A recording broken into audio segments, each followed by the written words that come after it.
She pressed her hand to her swollen belly and reached for the door, freedom just a breath away until she saw him standing there, eyes dark with everything they'd left unsaid, and realized running was never going to save her.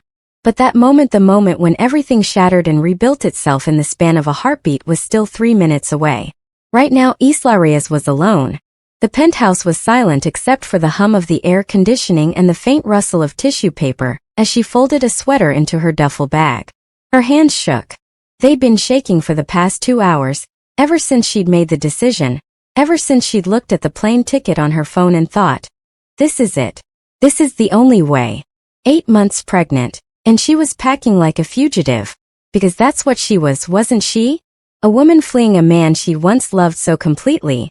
It had rewritten her understanding of love itself.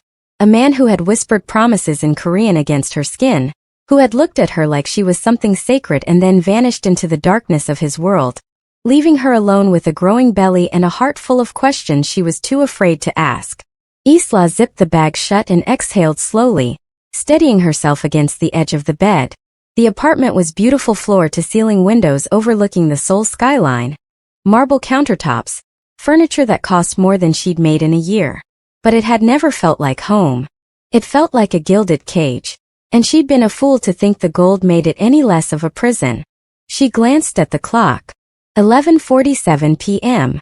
The car she'd arranged would be here in 13 minutes. She'd timed it carefully, late enough that the building's security would be drowsy, early enough that she could catch the red-eye to Tokyo and disappear before anyone noticed she was gone. Before he noticed. Her chest tightened at the thought of him. Jean. She hadn't seen him in 3 weeks. He'd been handling business, which was code for things she didn't want to know about. Things that involved blood and loyalty, and the kind of violence that lived in the shadows of this glittering city.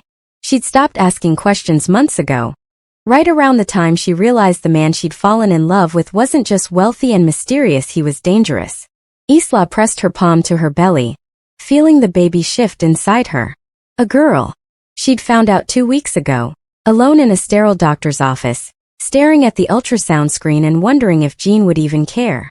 It's just you and me, she whispered to her daughter. And I'm going to keep you safe. I promise. She grabbed the duffel bag, slung it over her shoulder and moved toward the door. Her heart was pounding so hard she could feel it in her throat. Every step felt like a betrayal and a salvation all at once. What if he finds out? What if he comes after you? But he wouldn't. He'd made it clear, hadn't he? When he stopped calling. When he stopped coming home. When he looked at her 3 months ago with those cold, unreadable eyes and said, "You should leave, Isla. This life, it's not for you." She'd been too stubborn to listen then. Too in love. Too hopeful that the man who had held her through nightmares and kissed her awake in the mornings was still in there somewhere, buried beneath the armor. But hope was a luxury she couldn't afford anymore. Not when she had a daughter to protect. Isla reached for the doorknob, her fingers brushing the cool metal. 300 miles away, in the back of a black sedan idling in the shadows of a dimly lit street, Jean Huang sat perfectly still. His phone buzzed. He glanced at the screen. She's moving. Packed a bag. Calling a car. Jin's jaw tightened. He didn't respond to the message. He simply pocketed the phone and stared out the tinted window at the building across the street, the building where Isla was, right now, trying to slip away from him like smoke through his fingers. He'd known for 5 days. His men had reported her search history. One-way flights, new apartments in distant cities, forums for single mothers. She'd been meticulous, careful. She thought she was being clever. She had no idea he'd been watching her since the day she moved into that penthouse. No idea that every breath she took, every step she made, had been quietly monitored, not because he didn't trust her, but because the world he lived in didn't trust anyone. And because losing her would kill him faster than any bullet ever could. "Boss," his driver said quietly from the front seat. "Do you want us to intercept?" Jean didn't answer immediately. His fingers drummed once against his knee, a rare tell of agitation. He could stop her. Easily. One word and his men would ensure she never made it past the lobby. But that wasn't why he was here. He was here because he needed to see it for himself. Needed to look her in the eyes and understand if she was running from him, or from the life he dragged her into. "No," Jean said finally. his voice low and controlled. Let her get to the door. The driver nodded, said nothing. Jean leaned back in his seat, his dark eyes fixed on the building's entrance. His chest ached in a way that had nothing to do with the bruised ribs he'd earned in a fight 2 nights ago. This was a different kind of pain. The kind that came from loving someone so much you'd let them go even if it destroyed you. But he wasn't ready to let her go. Not yet. Not without a fight. Isla turned the doorknob. The hallway light spilled into the apartment, harsh and fluorescent. She stepped forward, duffel bag in hand, belly heavy and awkward, breath shallow with fear and adrenaline. And then she froze. Because there, standing in the doorway with his hands in the pockets of his black coat, his face half-shadowed and entirely unreadable, was Jean. He didn't say anything. Neither did she. The silence between them was louder than any scream. His eyes, dark, tired, devastated, dropped to her belly, then to the bag in her hand, then back to her face. You were really going to leave, he said quietly. Not a question. A statement. Isla's throat closed. Her fingers tightened around the strap of the bag. Yes, she whispered. Something flickered across his face, pain maybe, or rage, or both, but his voice remained calm. Dangerously calm. Without telling me. Without letting me see my child. Your child. The words came out sharper than she intended, and she hated how her voice cracked. You disappeared, Jean. For weeks. You told me to leave. You made it clear I didn't belong in your world. I was protecting you. By abandoning me? His jaw clenched. For a moment she thought he might yell, might finally break the icy control he always wore like armor. But he didn't. Instead he stepped aside. Go, he said. Isla blinked. What? If you want to leave, leave. I won't stop you. His eyes met hers, and the pain in them was so raw it nearly buckled her knees. But don't do it because you think I don't care.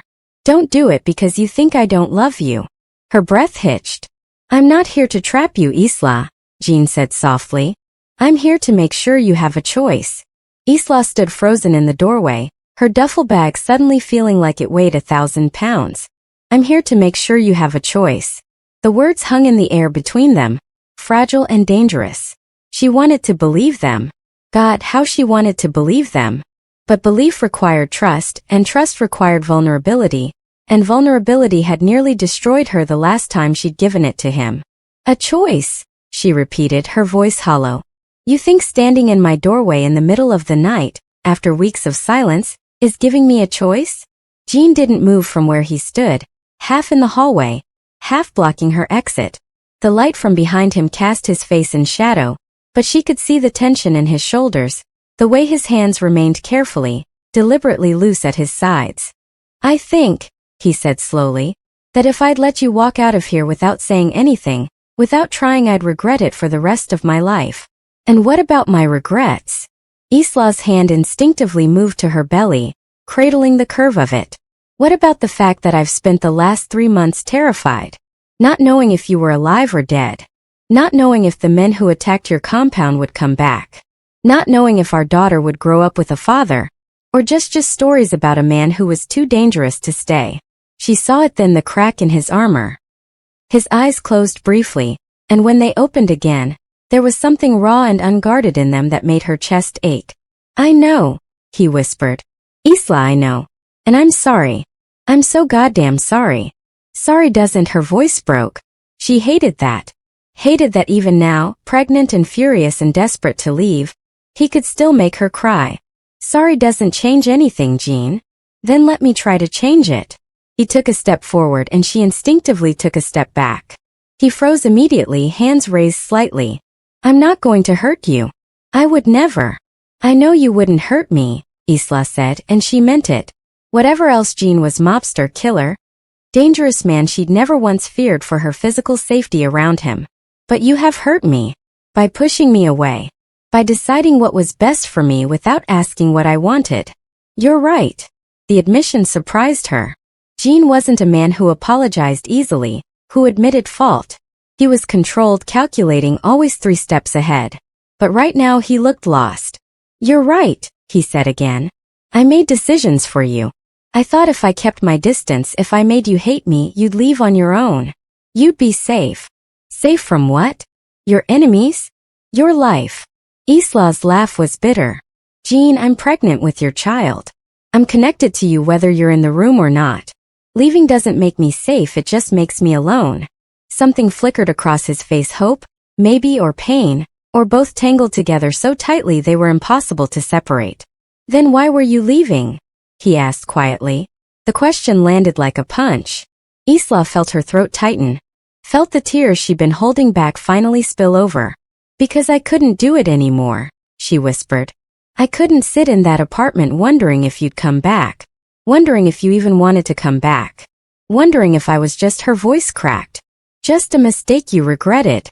Isla, every time your phone rang, I thought it would be someone calling to tell me you were dead. Every time I heard footsteps in the hallway, I thought it might be your enemies coming for me. For her. She pressed both hands to her belly now, protective and desperate. I can't raise our daughter in fear, Jean. I won't. He was closer now. She hadn't even noticed him moving close enough that she could see the exhaustion etched into his face, the bruise along his jawline that she'd missed in the shadows, the way his eyes were red-rimmed like he hadn't slept in days. I don't want you to, he said, his voice rough. I don't want you to be afraid. I don't want you to feel alone. I thought I was protecting you, but all I did was, he stopped, swallowed hard. All I did was break us. There is no us, Isla said, but even as the words left her mouth they felt like a lie. Because there was an US.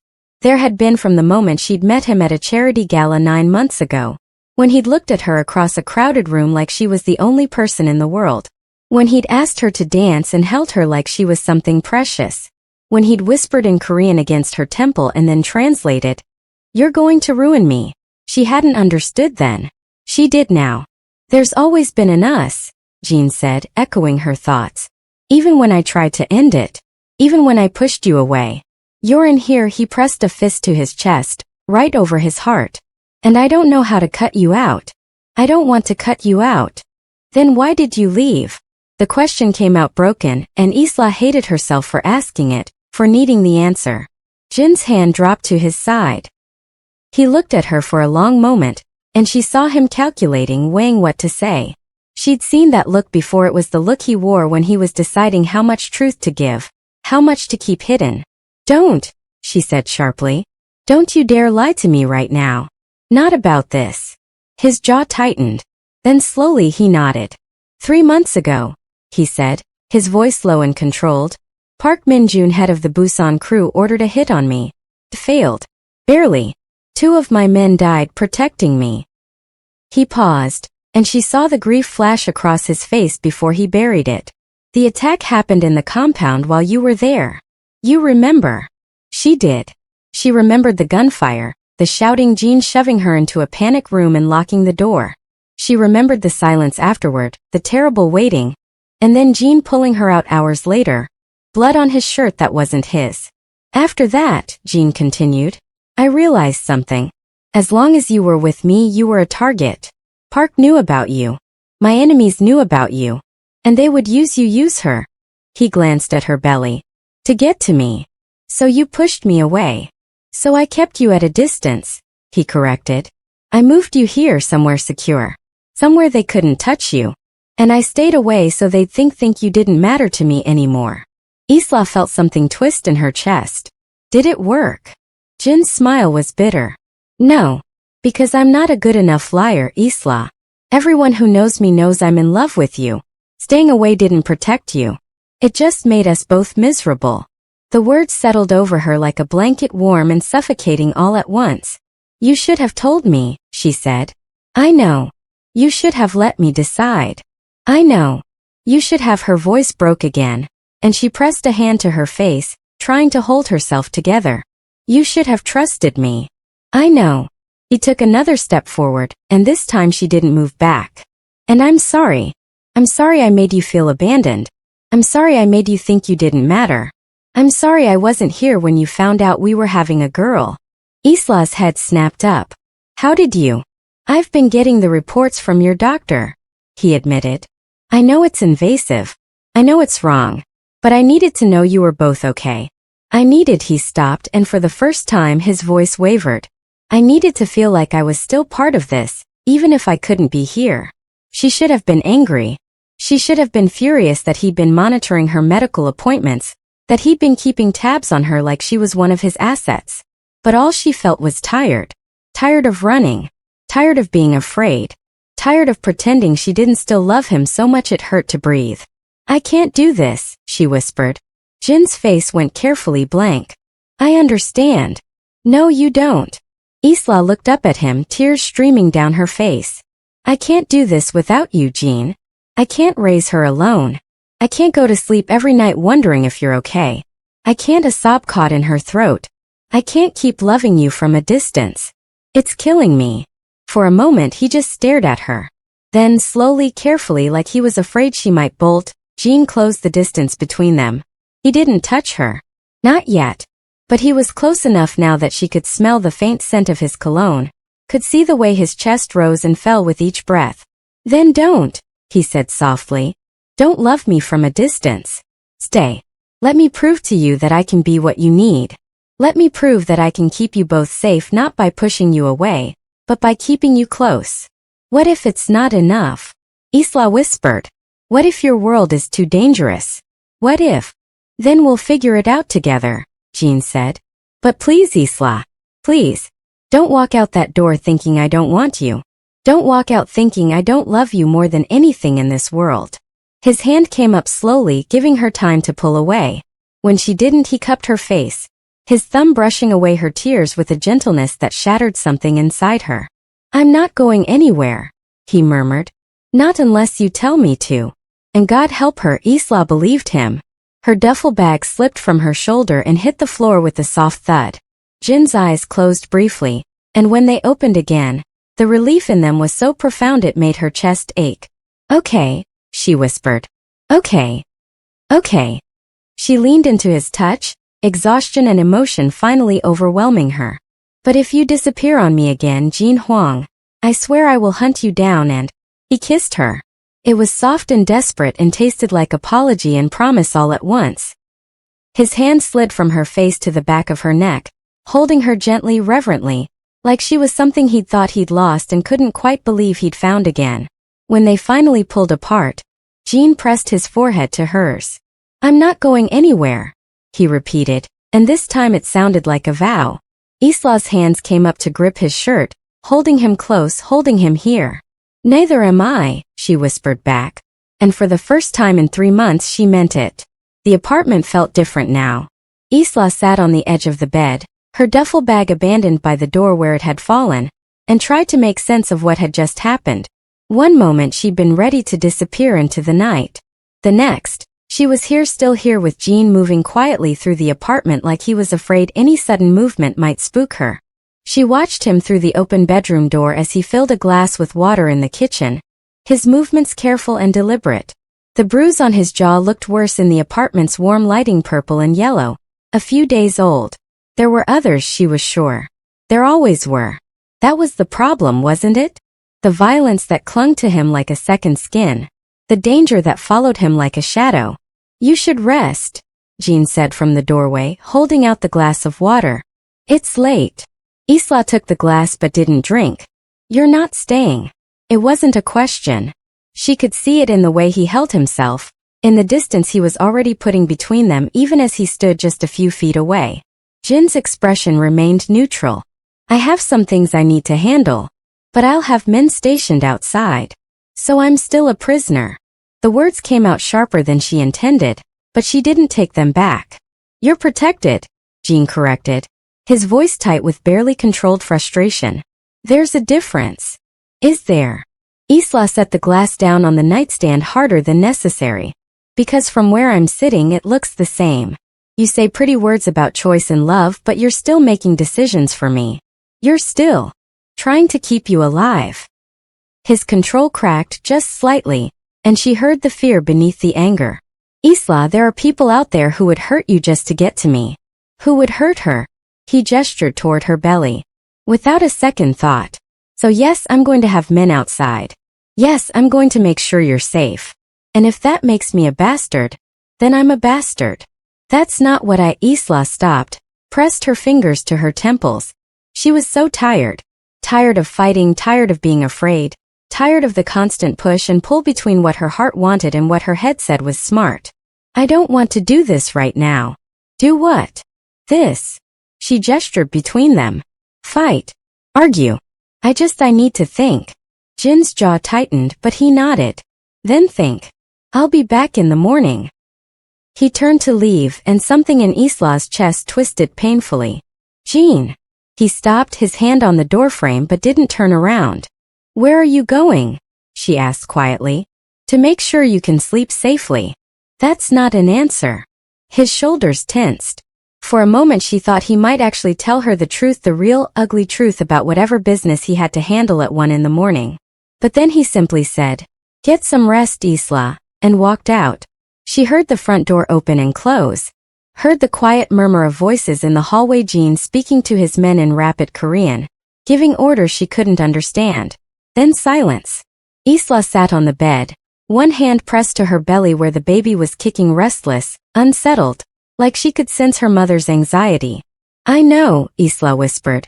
I don't know what I'm doing either. Jin sat in the back of the sedan, his phone pressed to his ear, and listened to his second-in-command deliver the news he'd been dreading. Park's men were spotted 2 blocks from her building an hour ago, Yoongi said, his voice grim. They dispersed when our guys approached, but the message was clear. They know where she is, Jin. Jin's free hand curled into a fist. Double the security. No one gets within 100 feet of that building without me knowing about it. Already done. But Boss Yoongi hesitated. We can't keep playing defense. Park's getting bolder. Eventually he's going to make a real move. I know. So what's the plan? Jin closed his eyes, exhaustion settling into his bones. The plan. There was always a plan. But this time the stakes were different. This time it wasn't just his life on the line. Set up a meeting, Jin said finally. Neutral ground. Tell Park I want to talk. You think he'll go for it? He wants me desperate enough to make mistakes. Let him think it's working. Jin glanced back toward the building where Isla was, where his daughter was growing inside the only woman he'd ever loved. But make it clear if anything happens to her. There's nowhere he can hide that I won't find him. Understood. Yoongi paused. She's really back? For good. Jin thought about the duffel bag by the door, about the fear in Isla's eyes when she tried to leave, about the way she'd kissed him like she was drowning and he was air. I don't know, he admitted quietly. But I'm going to do everything I can to make sure she stays.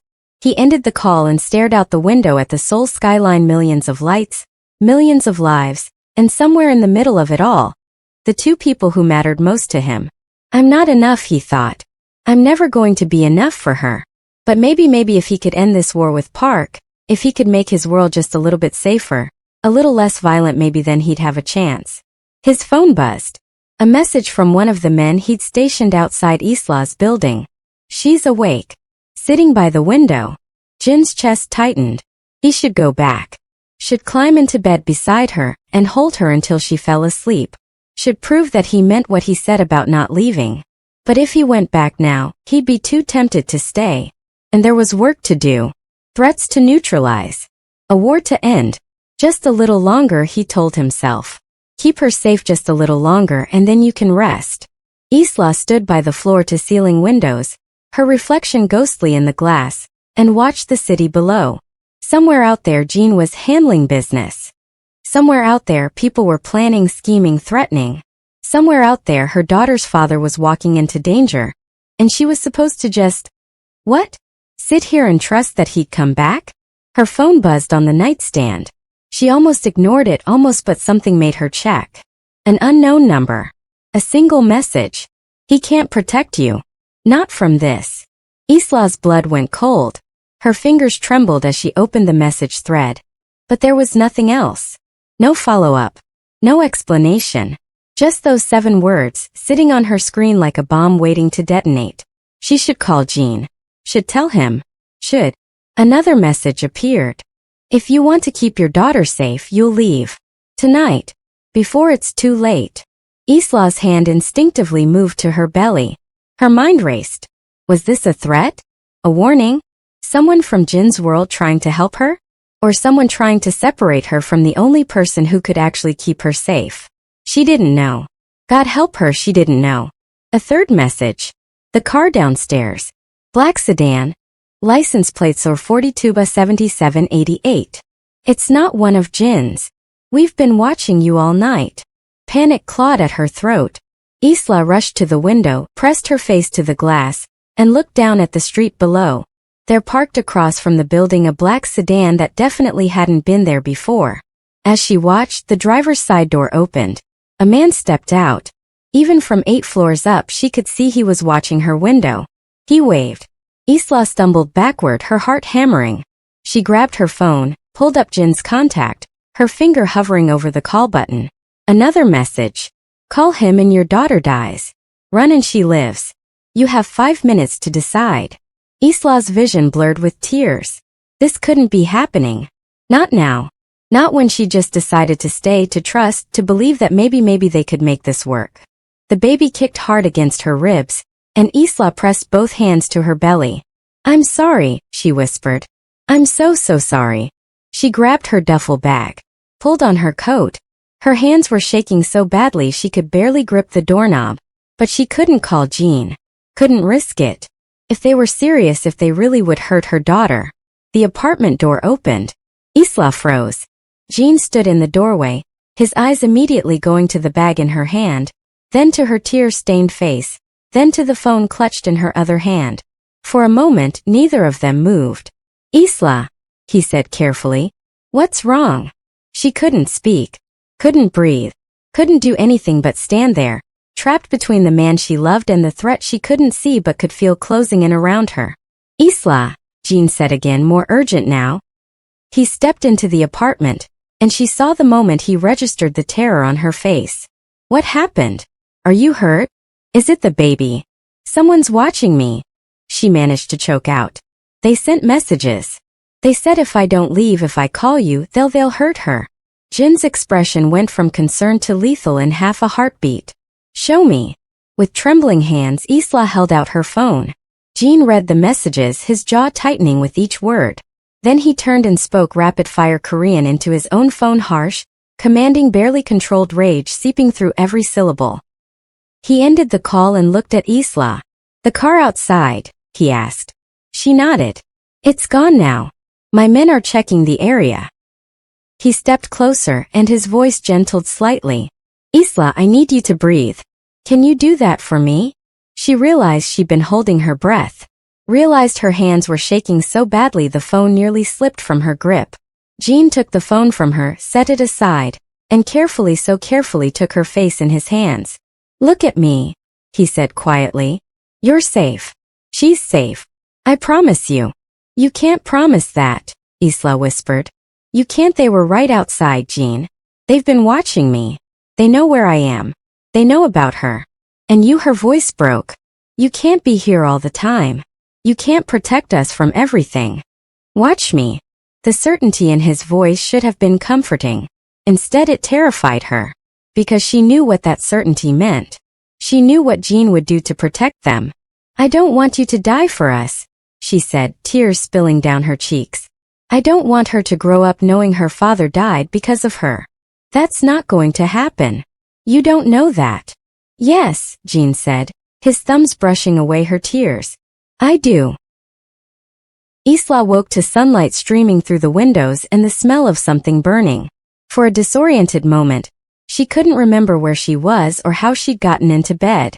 Then it came back in fragments, Jean reading the threatening messages, his men swarming the building, the way he'd finally convinced her to lie down while he handled things. She must have fallen asleep from sheer exhaustion. Now, pushing herself upright awkward with her belly, she heard muffled cursing from the kitchen. Korean cursing specifically, followed by the clatter of something metallic hitting the floor. Despite everything, despite the fear that had kept her up half the night, Isla felt the corner of her mouth twitch. She found Jean in the kitchen, scowling at a pan of what might have once been eggs but now resembled a blackened, smoking disaster. He was in dark slacks and a white dress shirt with the sleeves rolled up, and there was a smudge of what looked like soot on his jaw. You're awake, he said, noticing her in the doorway. He quickly moved the pan off the heat. I was trying to make breakfast. I can see that. Isla leaned against the doorframe, one hand supporting her lower back. How bad is the damage? The pan might not survive. He looked at the ruined eggs with an expression of genuine frustration that was so at odds with his usual composure that Isla almost laughed. I don't understand. I followed the instructions exactly. What instructions? YouTube. This time she did laugh, a small, surprised sound that felt foreign after the terror of last night. You watched a cooking video? 3 of them. Jean grabbed a dish towel and wiped his hands with more force than necessary. Apparently I'm better at negotiating territorial disputes than making breakfast. Apparently. Isla moved into the kitchen, her bare feet silent on the cool tile. When was the last time you actually cooked something? Jean considered this. Does instant ramen count? No. Then never. Isla shook her head, but she was smiling. She couldn't help it. There was something deeply humanizing about watching this dangerous, powerful man glare at a frying pan like it had personally offended him. Sit, she said, gesturing toward the breakfast bar. I'll make something. You're 8 months pregnant. You should be resting. And you clearly can't cook, so unless you want us both to starve. She raised an eyebrow, waiting. Jean hesitated, clearly warring between his instinct to take care of her and the reality that she was probably right. Finally, he moved to the breakfast bar and sat, though he looked distinctly uncomfortable being on the receiving end of care. Isla found eggs that weren't burnt, bread that wasn't too stale, and set about making something edible. She could feel Jean watching her, not in a way that made her uncomfortable, but with an intensity that suggested he was memorizing every movement, like he was afraid she might disappear if he looked away. Did you sleep? She asked, breaking the silence. Some. Jean. 2 hours. He ran a hand through his hair. I was on the phone with Yoongi most of the night. We've identified the men who sent you those messages. Isla's hand stilled on the spatula. And they're being dealt with. The casual way he said it made her stomach twist. Being dealt with. She knew what that meant in Jin's world. Knew and had spent months trying not to think too hard about it. I don't want to know, do I? She said quietly. No. Jin's voice was gentle. But Isla, they're not going to bother you again. I made sure of it. She plated the eggs, her movements mechanical. Part of her wanted to ask more questions, wanted to understand exactly what Jin had done, what lines he crossed to keep her safe. But a larger part of her was afraid of the answers. Here. She set a plate in front of him along with toast and coffee. Jin looked at the food like it was a puzzle he needed to solve, then looked up at her. Thank you. It's just eggs. I didn't mean for the eggs. Their eyes met and Isla felt that familiar pull, the gravity that had drawn her to him from the beginning, that had made her fall in love with him despite every warning sign, every red flag. She sat down across from him with her own plate, though her appetite was non-existent. So what happens now? Now you eat, Jin said. And rest. The doctor is coming by later to check on you. I meant with us. Isla set down her fork. With this situation. You said those men are dealt with, but that doesn't mean the threat is gone, does it? Jin was quiet for a long moment. Then he said, no, not entirely. So I'm supposed to just stay here? In this apartment? Waiting for the next threat? It's temporary. Everything with you is temporary, Jin. Isla's frustration bubbled over. Temporary protection. Temporary distance. Temporary solutions. When does it end? When does our daughter get to have a normal life? When I make it safe enough for her to have one, Jin said, his voice tight. I'm working on it, Isla. I'm trying to. I know you are. She softened slightly. I know. But I can't live like this. I can't raise a child in fear, always looking over my shoulder.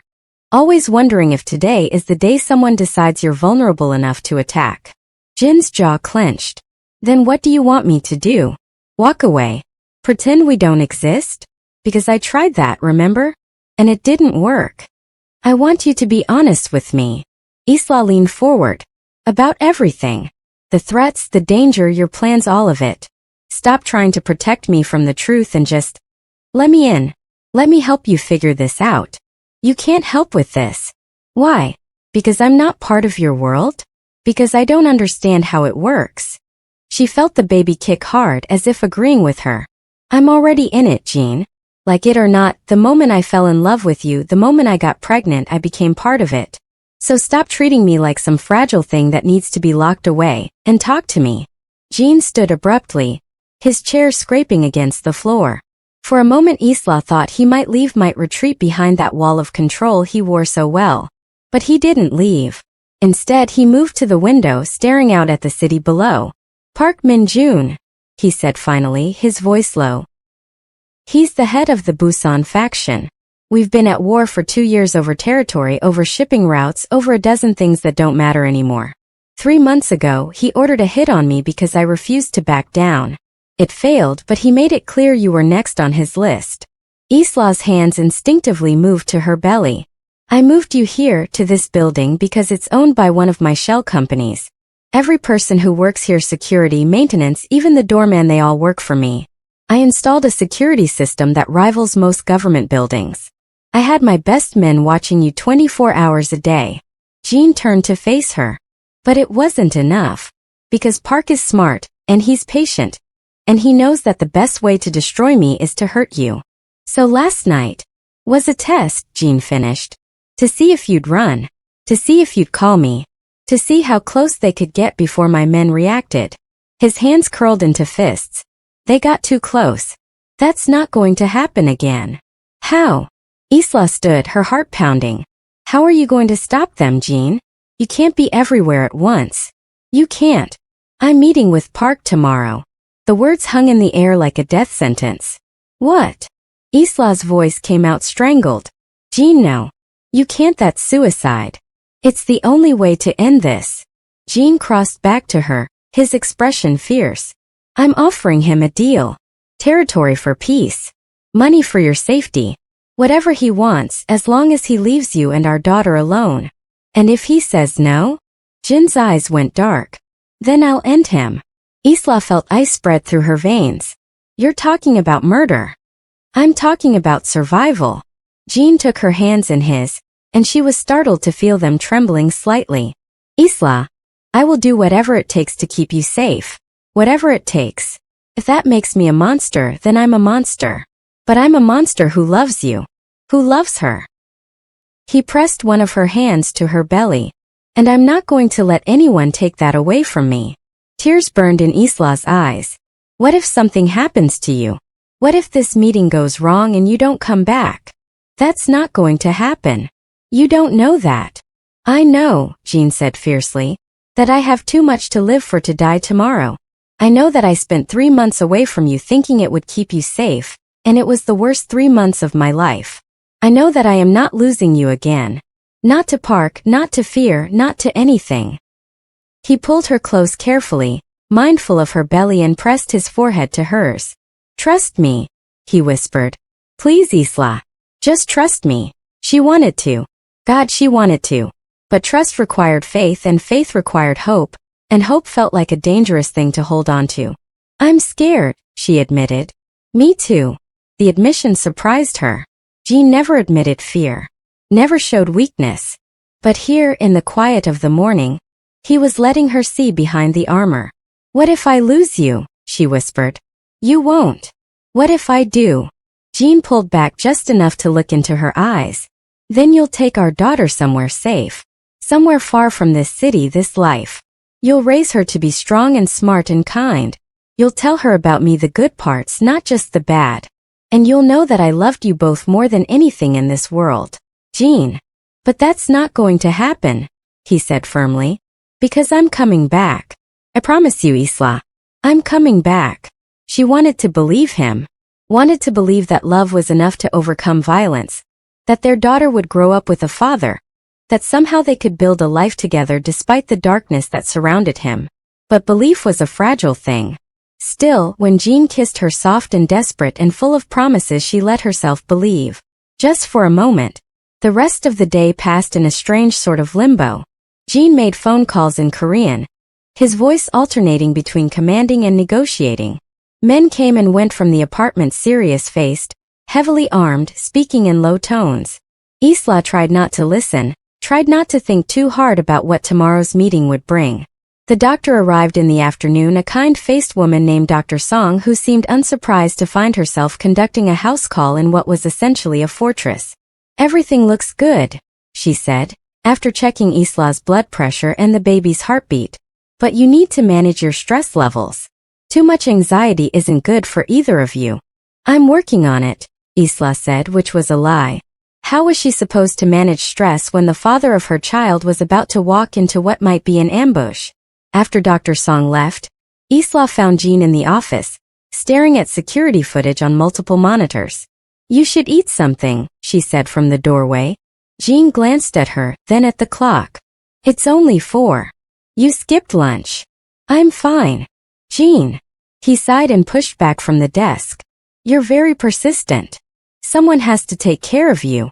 Isla moved into the room, her hand trailing along the back of the leather chair. "Since you're clearly not going to do it yourself, I don't need." "Yes, you do." She stopped in front of him, close enough to see the exhaustion etched into his features, the weight of responsibility pressing down on his shoulders. "You're not invincible, Jean. You're allowed to be tired. You're allowed to need help." For a moment she thought he might argue. But then his shoulders sagged slightly, and he reached for her hand.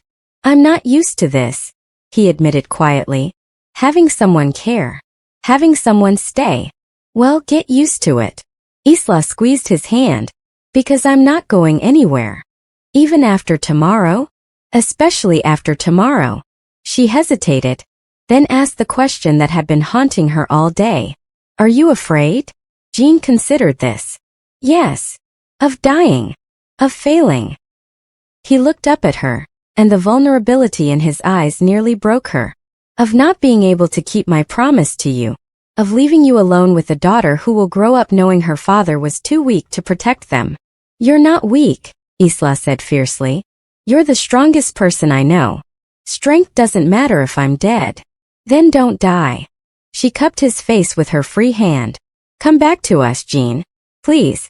Come back." He stood, wrapping his arms around her as much as her belly would allow, and held her like she was the only thing keeping him anchored to the earth. "I will," he murmured against her hair. "I promise." And in that moment Isla chose to believe him. That night they lay in bed together, the first time they'd shared a bed in months. Jean kept one hand on her belly, feeling their daughter kick and shift. Isla watched his face in the dim light, memorizing every line, every scar, every detail. "What should we name her?" she asked suddenly. Jean looked startled. "We haven't discussed it." "I know. But I want to.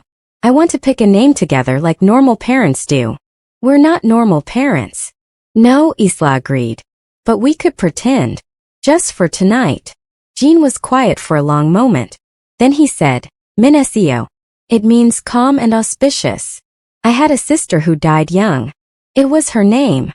Isla's heart clenched. "I didn't know you had a sister. Most people don't." His thumb stroked gently across her belly. "She would have liked you. Would have told me I was an idiot for pushing you away. She sounds smart." She was. Jin's voice was thick with old grief. "But Minnesio if you want. Or we could choose something else. Something that's just ours." Isla thought about it. Thought about their daughter growing up caught between two worlds, her father's dangerous legacy, and her mother's desperate hope for something better. "Minnesio Grace," she said finally. "Grace for hope. For the mercy of second chances." Jin's eyes closed. When he opened them again, they were suspiciously bright. "Minnesio Grace," he repeated. "Perfect." He kissed her belly. Then her lips soft and lingering and full of love and fear and desperate hope. "I'm coming back to you," he whispered again. "To both of you." And as Isla drifted off to sleep in his arms, surrounded by his warmth and his promises, she let herself believe that tomorrow wouldn't be the end. It would be the beginning. Isla woke to an empty bed. The sheets beside her were cold, which meant Jean had been gone for a while. She checked her phone. 6:47 a.m. The meeting with Park wasn't until noon, which meant Jean was somewhere in the apartment preparing, planning, doing whatever it was dangerous men did before walking into potential ambushes. She found her robe and padded out of the bedroom, one hand supporting her lower back. Minnesio had been restless all night, as if sensing her mother's anxiety. I know, baby girl, Isla murmured, rubbing her belly. I'm worried too. The apartment was quiet but not empty. She could hear Jin's voice coming from the office, low, controlled, speaking rapid Korean. She moved toward the sound, then hesitated in the hallway. She shouldn't eavesdrop. She knew that. But something in his tone made her pause.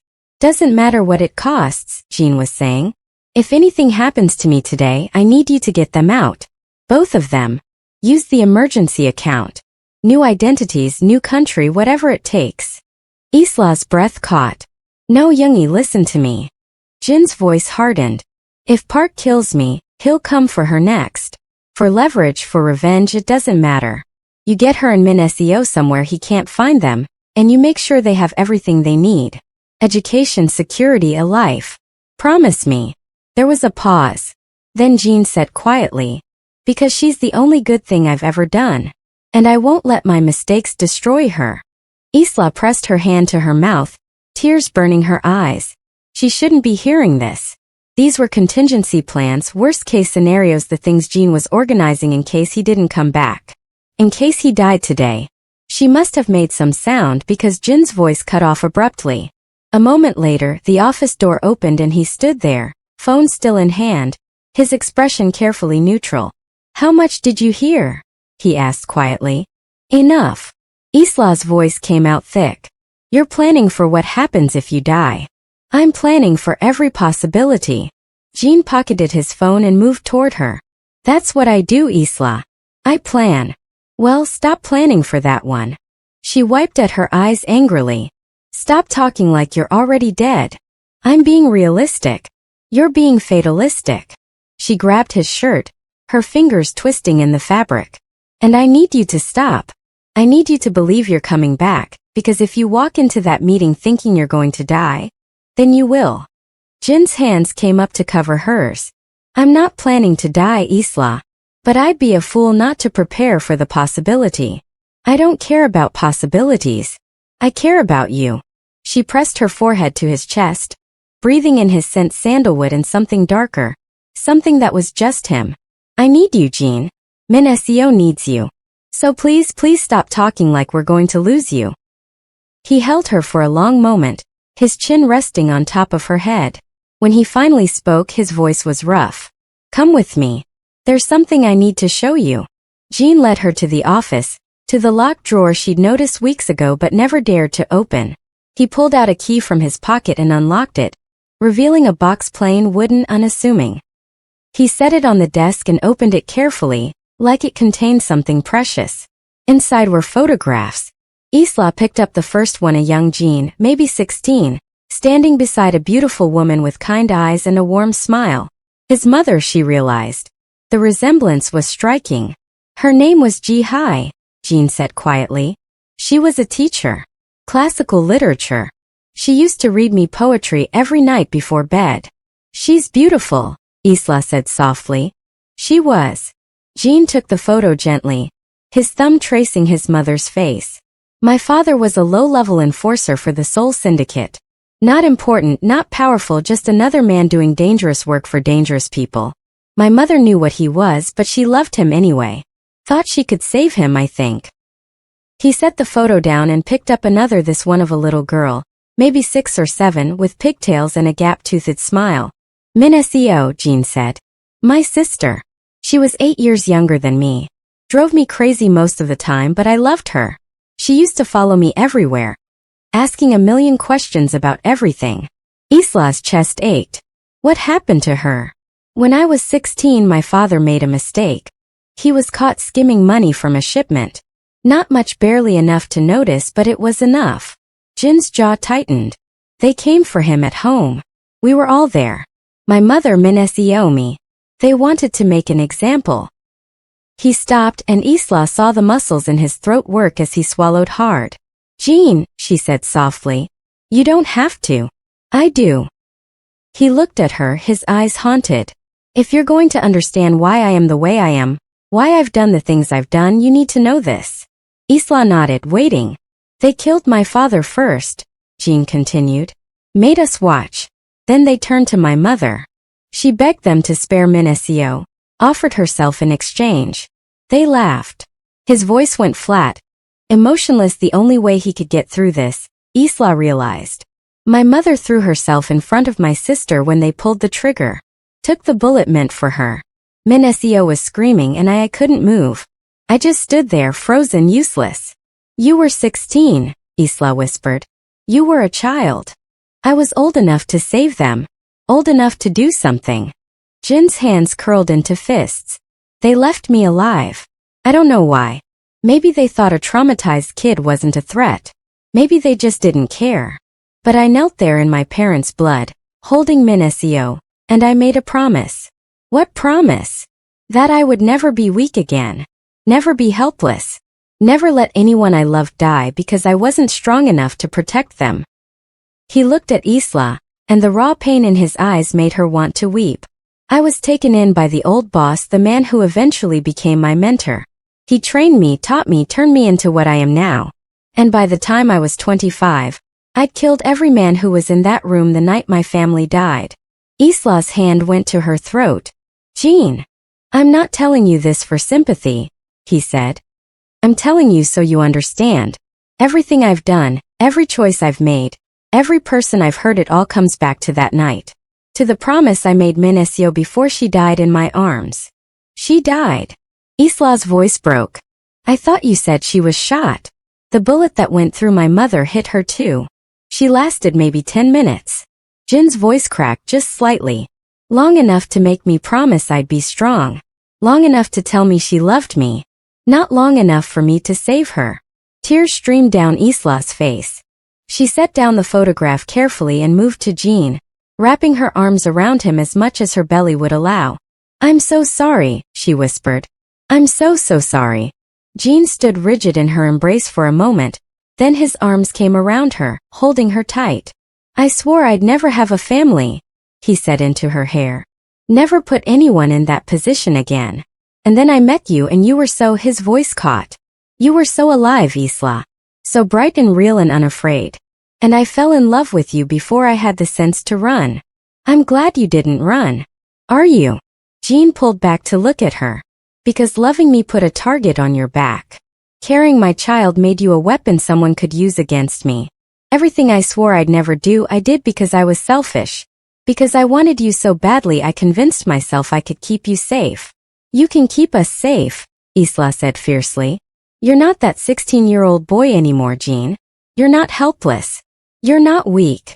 But what if it's not enough? The question came out raw. What if I fail again? What if I walk into that meeting today and Park outmaneuvers me and I end up dead? And you end up, he couldn't finish the sentence. Isla took his face in her hands, forcing him to look at her. Listen to me, she said. You are not going to fail. You are not going to die. And our daughter is not going to grow up the way you did because you are nothing like your father. You're stronger, smarter, and you love us too much to let anything happen. How can you be sure? Because I know you. Isla pressed her forehead to his. I know the man who makes terrible eggs because he watched YouTube tutorials. I know the man who whispers promises to our daughter in Korean when he thinks I'm asleep. I know the man who broke his own heart trying to protect mine. And that man doesn't fail, Jean. He survives. He comes back. Jin's eyes closed, and when he opened them again they were wet. I don't deserve you, he whispered. Probably not, Isla agreed, a watery smile on her lips. But you're stuck with me anyway.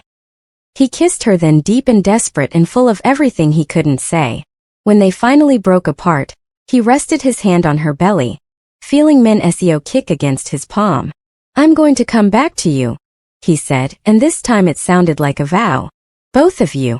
I promise. I know, Isla said. And she meant it. Jean showed her the rest of the box's contents after that, not because she asked, but because he seemed to need to share it. There were more photographs. His mother at her college graduation. Minseo's first day of school. His father, looking young and almost hopeful in a picture that must have been taken before everything went wrong.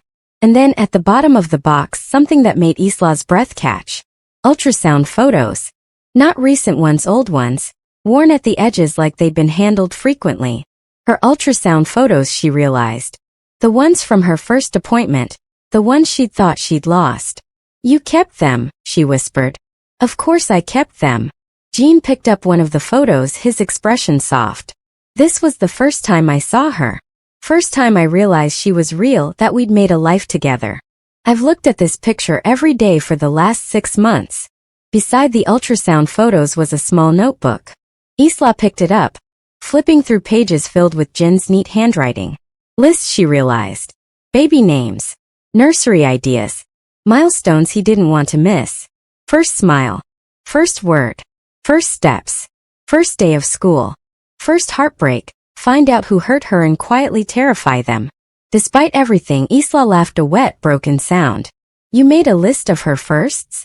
I wanted to be prepared. Jean looked almost embarrassed. I know it. It's perfect.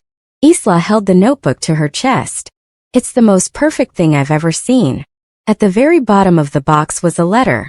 The envelope was addressed to Isla in Jin's careful handwriting, but it was sealed. What's this? She asked. Jin's expression shuddered slightly. Something I wrote 3 months ago when I moved you here. Can I read it? Not yet. He took the letter gently from her hands. If something happens today, Yoongi will make sure you get it. But if I come back, his voice was firm now, certain. When I come back, I'd rather tell you everything it says in person. Isla wanted to argue, wanted to insist on reading it now. But she understood. This letter was Jin's contingency plan.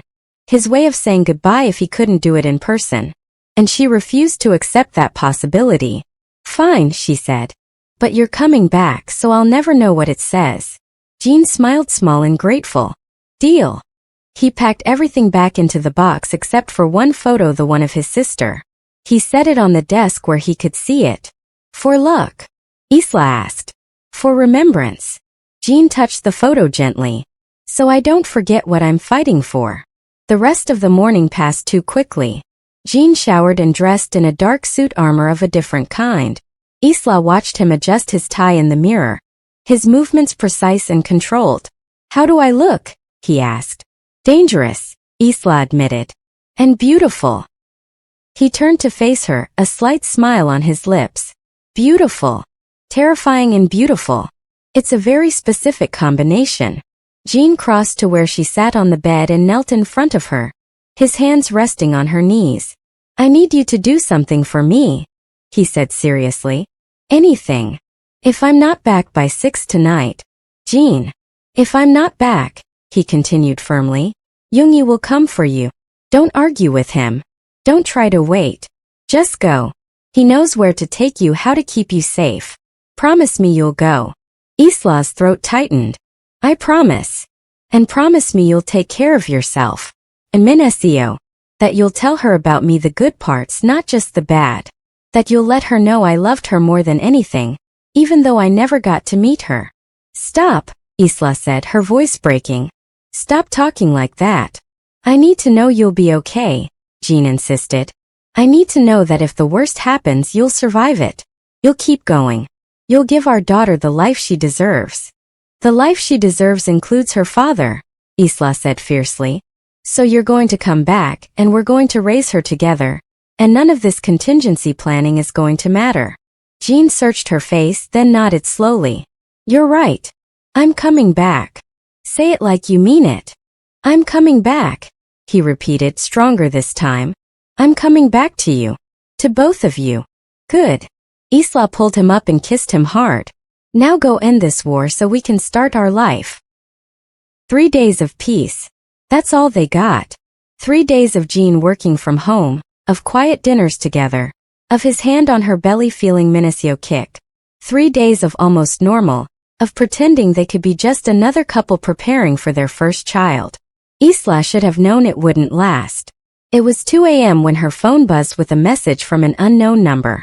She'd been unable to sleep, restless with the baby pressing against her lungs, and had gotten up for water. The message was simple, devastating. Ask him about the Incheon warehouse. Ask him what he did 3 days ago, while you were celebrating your truce. Attached was a photo, grainy, taken from a distance but clear enough. Jean standing outside a warehouse surrounded by his men. And at his feet, barely visible in the shadows, what looked like bodies. Isla's hand shook so badly she nearly dropped the phone. No, this has to be fake. Someone trying to manipulate me, trying to... Another message appeared. Park's nephew. Park's accountant. Park's lawyer. All dead. All killed on Jin's orders. Your truce was a lie. He never intended to keep it. The phone slipped from her fingers and clattered to the kitchen floor. Isla stood frozen, her mind racing. Jin had come home that night, the night of the meeting, with blood on his shirt. He'd said it was from the confrontation with Park, from standing his ground. But what if it wasn't? What if while she'd been sitting in this apartment, terrified for his safety, relieved when he came home, he'd been... No, I trust him. I chose to trust him. But trust required truth. And Jin had a long history of telling her only what he thought she could handle. She heard footsteps behind her. Jin wearing only sleep pants, his hair disheveled, concern etched on his face. Isla? What's wrong? I heard something fall. He stopped, seeing her expression. What happened? Isla couldn't speak. She just pointed to the phone on the floor. Jin picked it up, his face carefully neutral as he read the messages. Looked at the photos. When he finally looked up at her, she saw the truth in his eyes before he said a word. It's not what it looks like, he said quietly. Then what is it? Her voice came out strangled. Tell me those aren't bodies. Tell me you didn't kill 3 people 3 days ago, while I was here thinking we had peace. Jin set the phone down carefully. I can explain. Did you kill them? Isla's voice rose. Yes or no, Jin?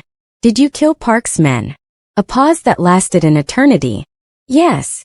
The word hit her like a physical blow. Isla stumbled backward, her hand gripping the counter for support. You lied to me, she whispered. You came home and held me and told me we had a truce, and the whole time. It wasn't a lie, Jin said, his voice tight with controlled emotion. The truce is real. But Park needed to understand what would happen if he broke it. So you murdered 3 people as a warning? I eliminated 3 threats. Jin's jaw clenched. Park's nephew was the one who sent you those messages, who threatened our daughter. The accountant was funding the hit squad. The lawyer was drawing up contracts to seize your assets if I died. They weren't innocent bystanders, Isla. They were active threats to you and Minacio. And that makes it okay? Isla felt tears burning her eyes. That makes it okay to kill them and then come home and pretend everything was fine? I was protecting you. By lying to me. Isla's voice broke. You promised me honesty, Jin. You swore you'd tell me the truth, that you'd let me in. And the first chance you got, you went right back to hiding things from me. Because I knew you'd react like this. Jin's control finally cracked. I knew you'd look at me like I'm a monster, like you're doing right now. So yes, I protected you from the ugly parts. I kept the blood off your hands. My hands. Isla laughed bitterly. Jin, my hands are already covered in blood. I'm carrying your child. I chose to stay with you knowing what you are. But I can't do this if you won't trust me with the truth. I do trust you. No, you don't.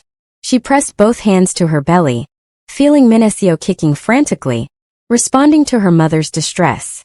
You trust me to love you. You trust me to stay. But you don't trust me to handle reality. You still think I need to be protected from who you really are. Because you do. Jin's voice was raw now. Because the moment you see all of it, all the violence, all the choices I've made, all the people I've hurt, you'll leave. And I can't lose you, Isla. I can't. You're losing me right now, Isla whispered. Can't you see that? Every time you lie, every time you hide the truth, you lose a piece of me. Jin looked stricken. What do you want from me? You want me to come home covered in blood and tell you every detail? You want to know exactly how I killed them? Exactly what I did to make sure they'd never threaten you again. I want you to respect me enough to be honest. Isla was crying now, great heaving sobs that shook her whole body. I want you to treat me like a partner, not a child you need to protect from scary stories. I'm trying to protect our family by destroying my ability to trust you. Isla grabbed her phone from the counter. I can't do this. I can't be with someone who looks me in the eyes and lies about murder. Isla, please. I need you to leave. The words hung in the air between them. Jin went very still. What? I need you to leave, Isla repeated. her voice steadier now even as tears streamed down her face. I need time to think. I need to figure out if I can really do this. If I can raise our daughter with a man I can't trust. You're 8 months pregnant. I'm not leaving you alone. Then have Yoongi station men outside. Have them watch the building. But I can't look at you right now, Jin. I can't be near you without wondering what else you're hiding from me. Jin's face went white. Isla, I love you. I know you do. Her voice broke. But love isn't enough. Not without honesty. Not without trust. She turned away from him, unable to bear the devastation in his eyes. Please leave, she whispered. For a long moment Jin didn't move. She could feel him behind her. Could hear his ragged breathing. Could sense him trying to find the words that would fix this. But there were no words. Not anymore. Finally she heard him move. Heard him walk to the bedroom. Heard the rustle of him getting dressed. When he emerged, he was fully clothed. His expression carefully blank. He stopped at the door. I meant what I said, he told her quietly. I'm not going anywhere. I'll give you space, but I'm not leaving. Not really. Isla didn't turn around. Didn't trust herself to look at him. I'll have men outside, Jin continued.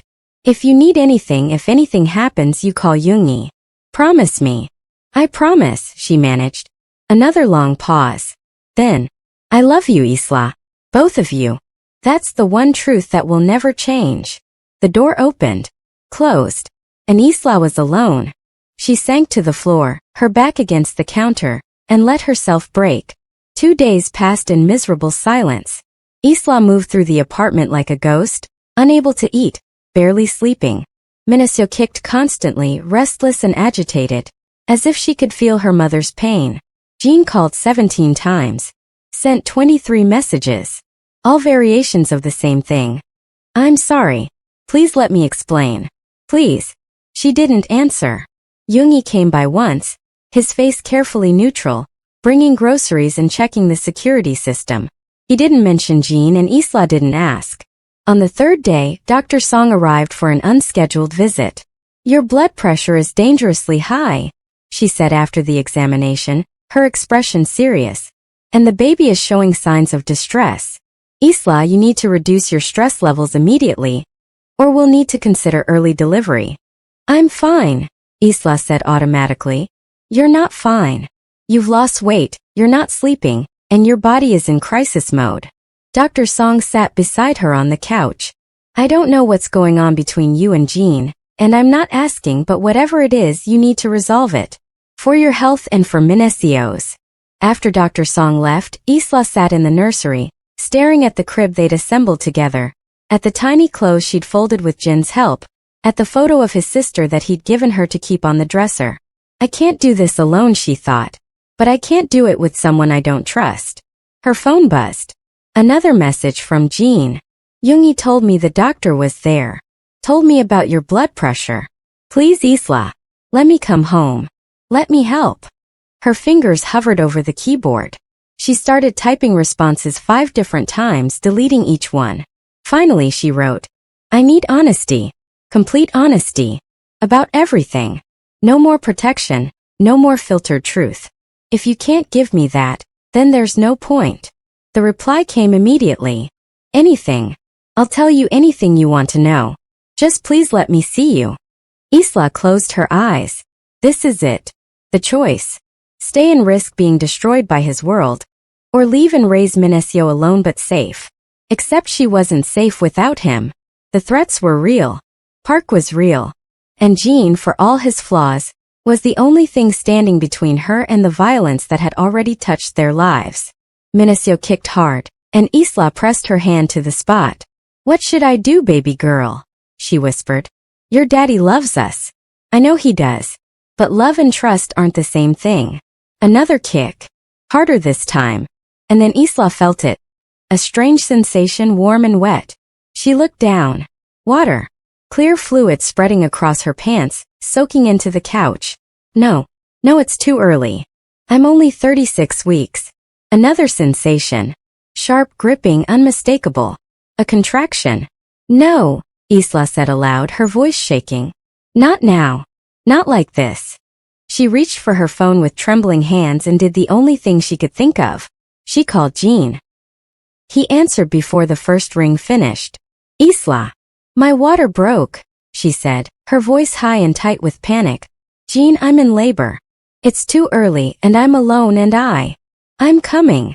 His voice was pure steel, pure focus. I'm 15 minutes away. Don't move, don't panic. I'm calling Dr. Song now. Just breathe, okay? Breathe for me. Jean, I'm scared. I know, baby. I know. But you're not alone. You're never alone. She heard car doors slamming, an engine roaring to life. I'm coming, Isla. I'm coming right now. Another contraction hit stronger this time and Isla cried out. Breathe, Jean commanded, his voice cutting through her panic. In through your nose, out through your mouth. You can do this. You're the strongest person I know. I can't do this without you, Isla sobbed. I thought I could, but I can't. I need you, Jean. I need you here. I'm almost there. She heard tires screeching, horns honking. 30 seconds. Hold on for 30 seconds. Isla gripped the phone so hard her knuckles went white, counting her breaths, riding out another contraction that felt like it was splitting her in half. And then she heard it, the apartment door crashing open. Jean appeared in the doorway of the nursery, breathing hard, his eyes wild with fear and determination.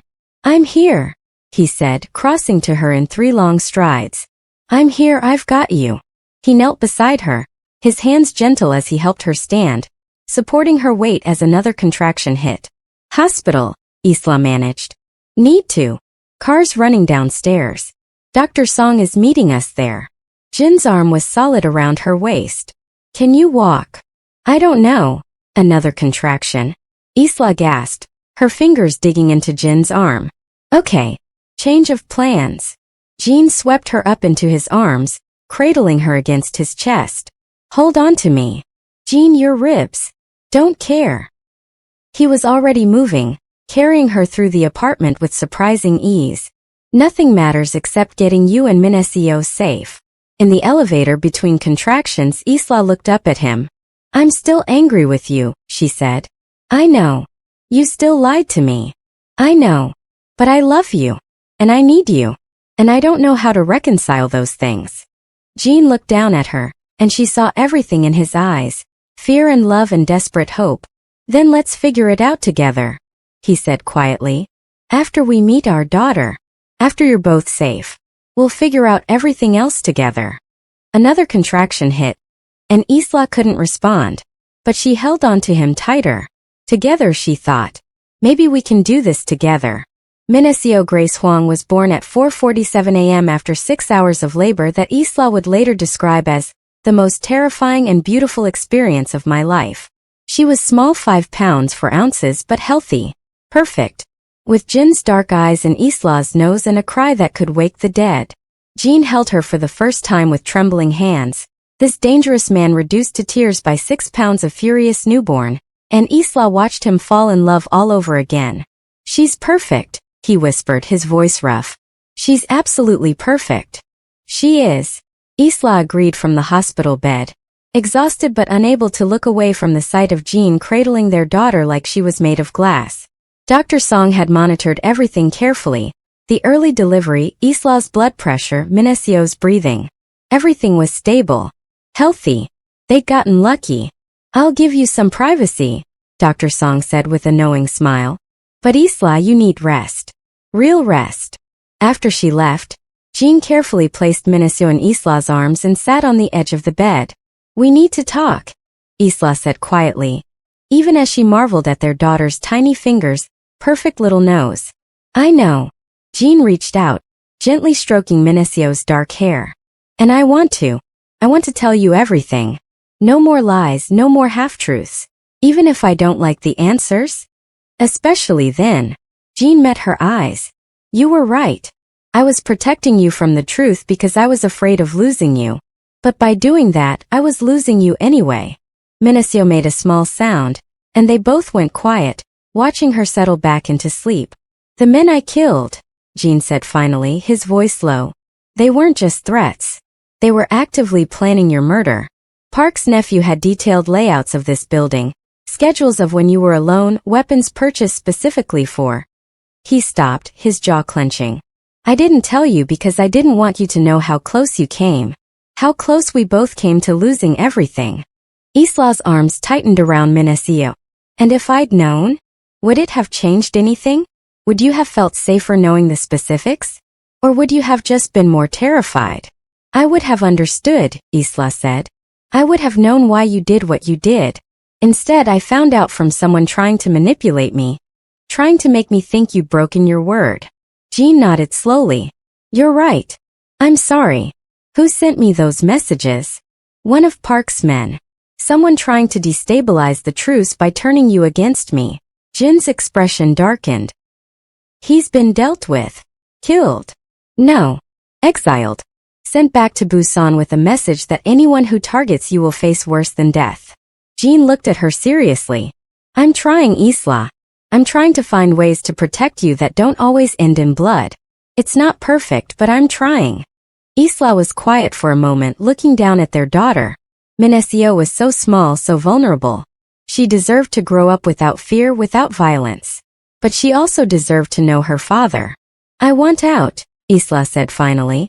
Jean went very still. Out. Not of us. Of this life. Isla looked up at him. I know you can't just walk away from everything. I know it's complicated. But I need you to try. I need you to find a way to give Minacio a normal life. Or as normal as possible. I'm already working on it, Jean said quietly.